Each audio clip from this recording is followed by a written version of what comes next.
Shabbat Shalom.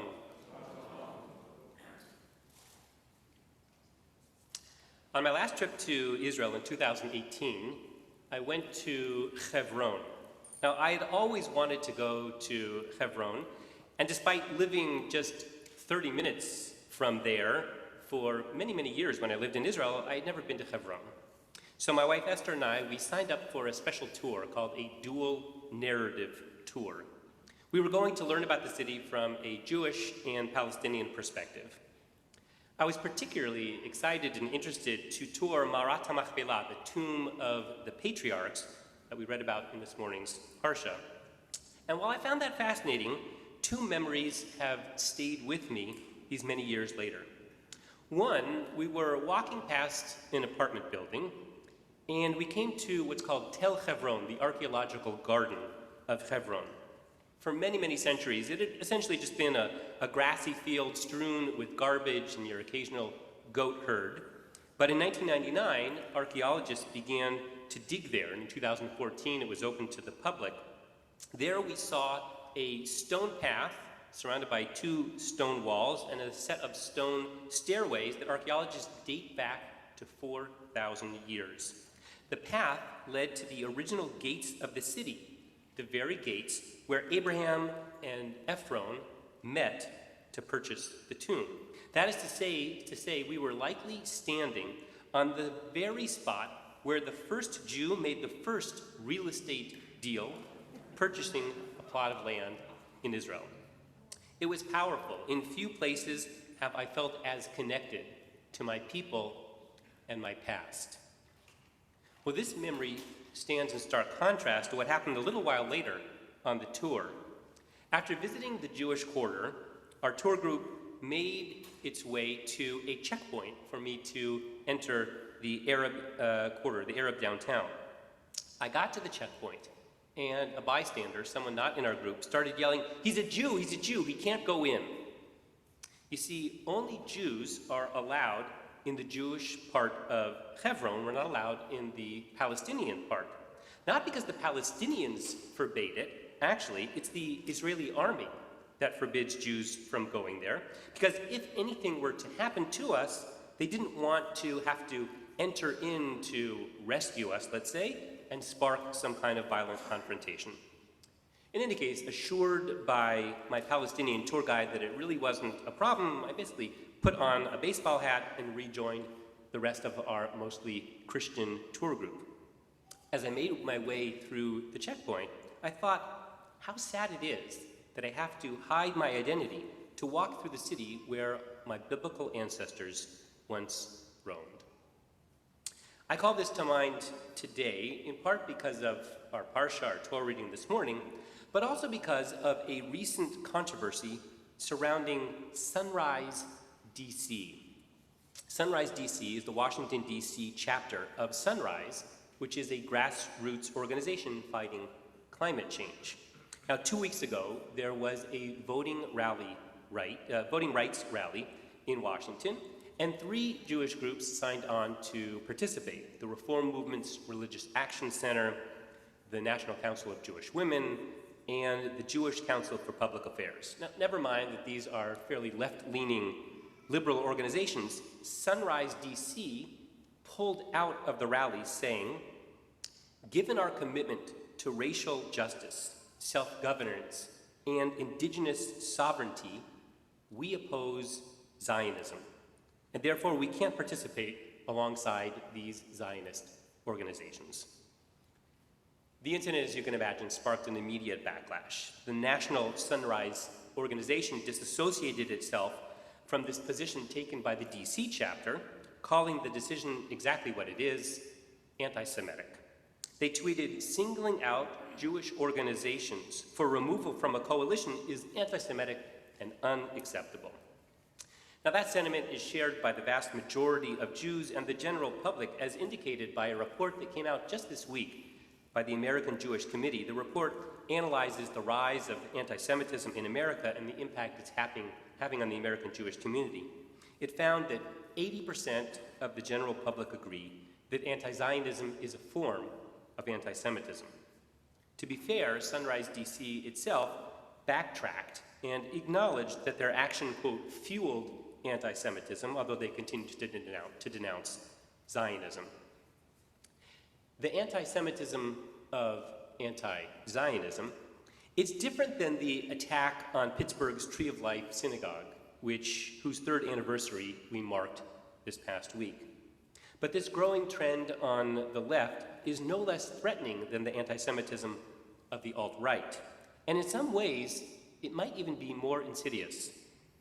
On the right, they openly march in tiki torch parades chanting, "Jews will not replace us." On the left, it's couched in causes that we support, like fighting against racism, and they call out saying, "Palestinian lives matter." And so we may fail to see it, to recognize it. So let's understand anti-Zionism for what it is. It's a call to end the Jewish state. And that wouldn't be just a cultural loss for the most vibrant Jewish community in all the world and in all the history. It actually puts the lives of Jews in Israel and in the diaspora at risk. And so, not surprisingly, activism that demonizes Israel and Zionism serves as a gateway for hate crimes against Jews and Jewish institutions. Now, to be perfectly clear, in calling out Sunrise DC, I'm in no way trying to stifle legitimate criticism of Israel. There's plenty of room and need for that. This is about singling out Jews, though, to pass a litmus test for entrance into progressive circles, requiring Jews to leave a portion of their identity at the door to hide a piece of who we are at a checkpoint. Strikingly, this is the exact issue that Sunrise DC raised when they denounced Zionism for, quote, erasing the Palestinians from their land. But apparently the same doesn't apply to the Jews. Part of the story that I find particularly galling is the denial of our history, the erasing of the Jewish people from our biblical homeland. In their original statement, Sunrise DC described Israel as a colonial project occupying indigenous Palestinian land. Now, I'm not a lawyer, so I can't go into great detail how the UN would define indigenous, but allow me to shed some sunlight on history. And it is quite enlightening and straightforward.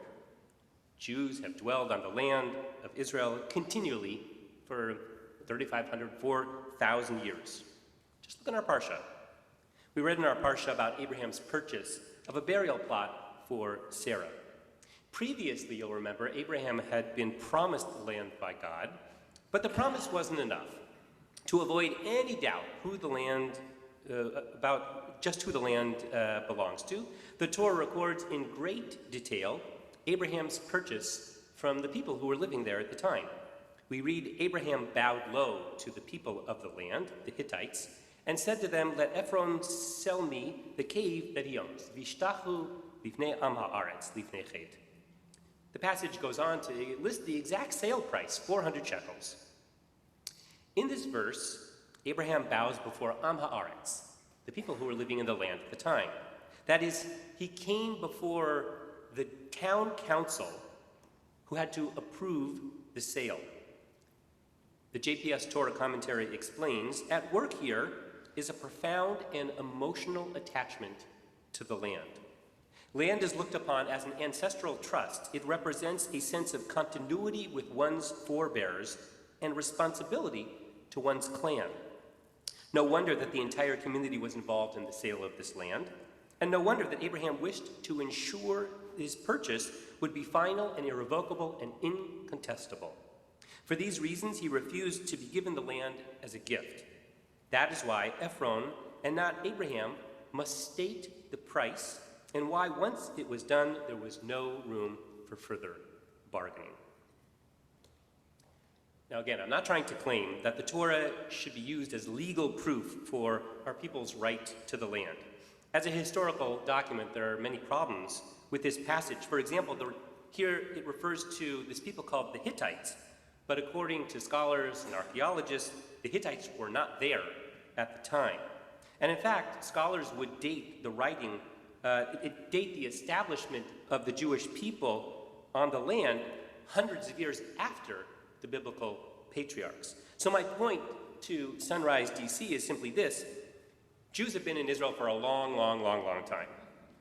And since there are no more Hittites and Canaanites and Jebusites who were previously living on the land, well, then I guess we're about as indigenous as you can get, because our presence was uninterrupted since ancient days.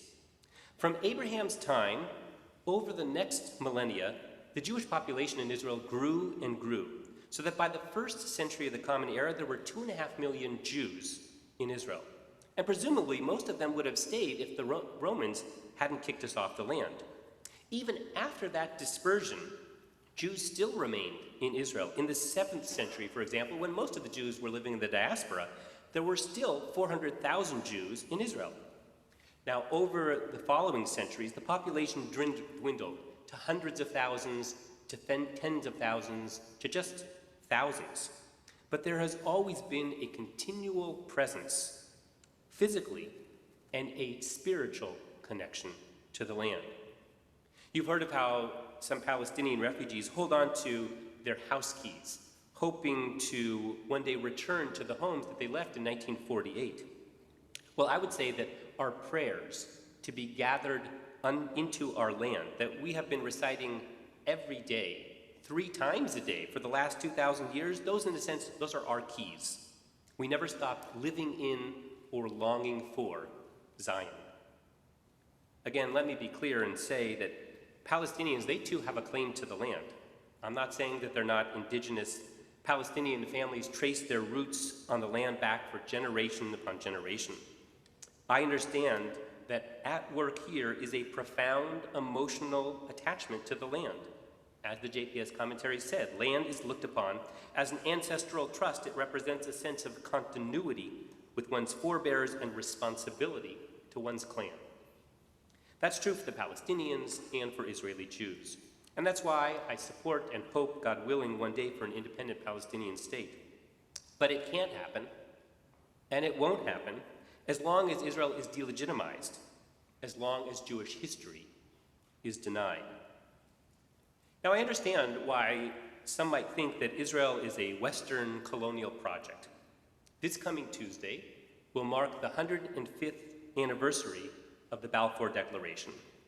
You'll recall that it was the decision of the British government allowing Jews to establish a home in Israel that was documented in this declaration, saying, His Majesty's government view with favor the establishment in Palestine of a national home for the Jewish people.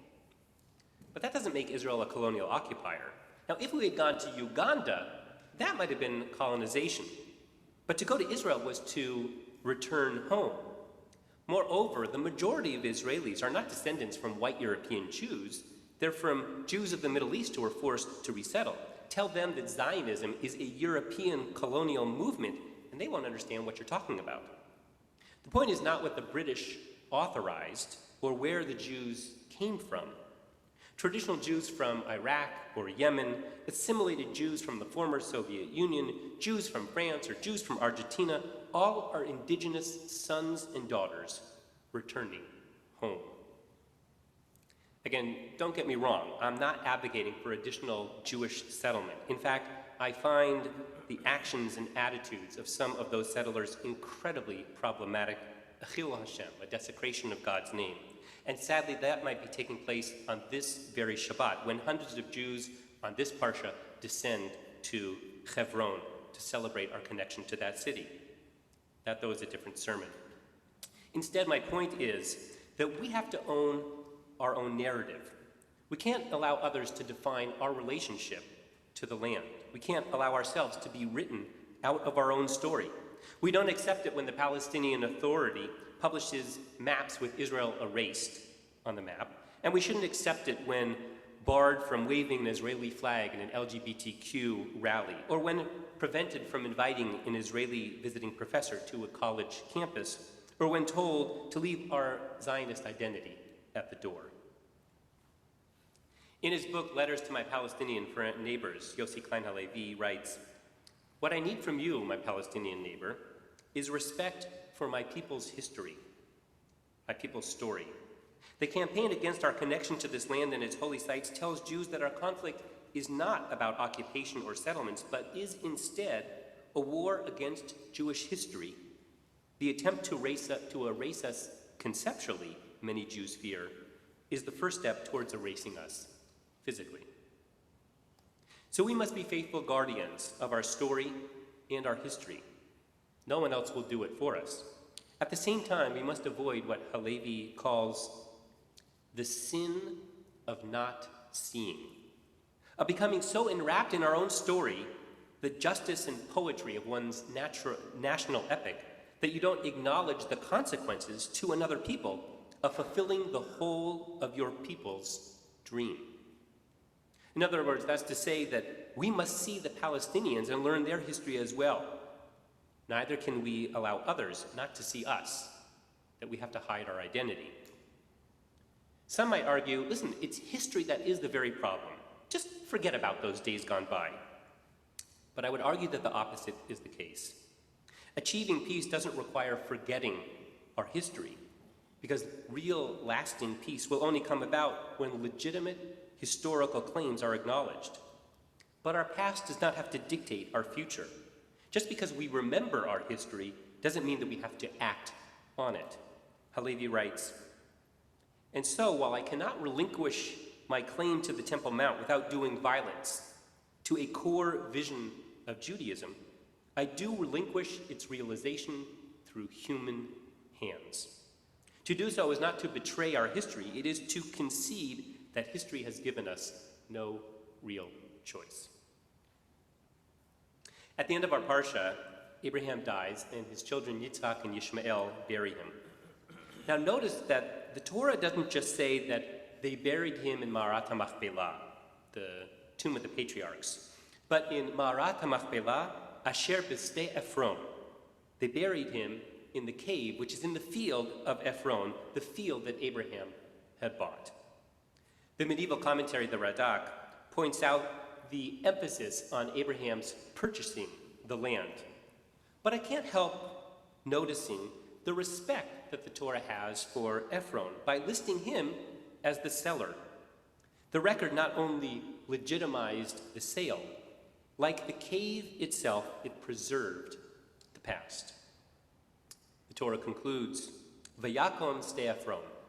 Technically, this word Vayakom means that the land passed from Ephron to Abraham.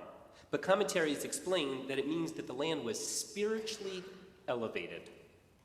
May we be worthy of further elevating the land by learning about it, by walking on it, by understanding and acknowledging the history of the people who lived on it, by respecting those who cared for and loved it, and by honoring God who created it. Then perhaps will an Or Chadash, a new light, rise on Zion. In Ratzon, Amen.